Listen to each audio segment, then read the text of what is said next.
siècle à peu près, ça se trouve entre la fin du 1er siècle et je sais plus exactement, mais en tout cas jusqu'au 2e siècle, voire tout début du 3e siècle, c'est tout là que ça se passe, quoi, les écritures des évangiles, de ce qu'on a pu authentifier avec le carbone 14 et tout ça. Mais tous les évangiles, c'est-à-dire la trentaine d'évangiles qu'il y avait, ils datent tous à peu près de ces époques, à 50 ans de décalage les uns des autres.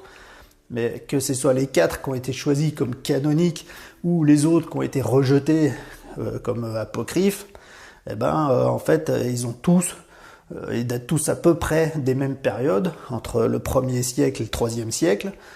Et ils sont tous faits sur des parchemins qui se ressemblent, dans les mêmes conditions, enfin, ils sont tous authentifiés de la même façon.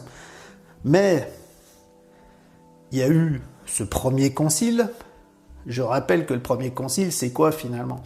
C'est que quand on a décidé, je sais plus c'est qui avait décidé que finalement il allait faire du christianisme une religion d'État. Parce qu'avant, le premier christianisme primitif, en fait, c'était que oral, c'était que de bouche à oreille.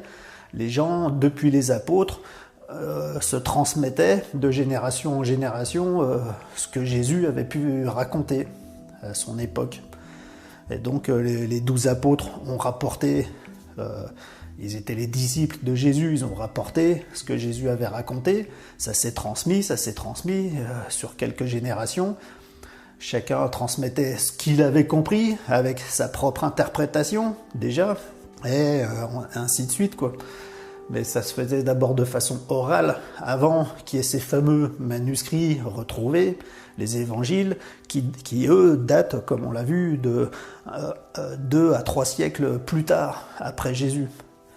Donc on ne sait même pas vraiment qui les a écrits, ces évangiles, puisque c'est pas les apôtres, ça date pas de la même époque.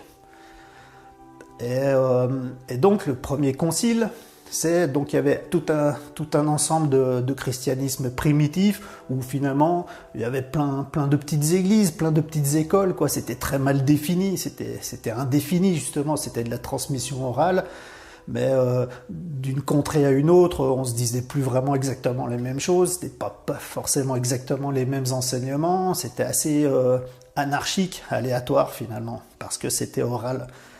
Et finalement, donc, je ne sais plus qui a décidé, vous pouvez fouiller, retrouver au niveau historique, qui a décidé de faire finalement quelqu'un qui s'est converti, qui était au pouvoir, un empereur, je ne sais plus lequel, qui a décidé de faire du christianisme la religion d'État.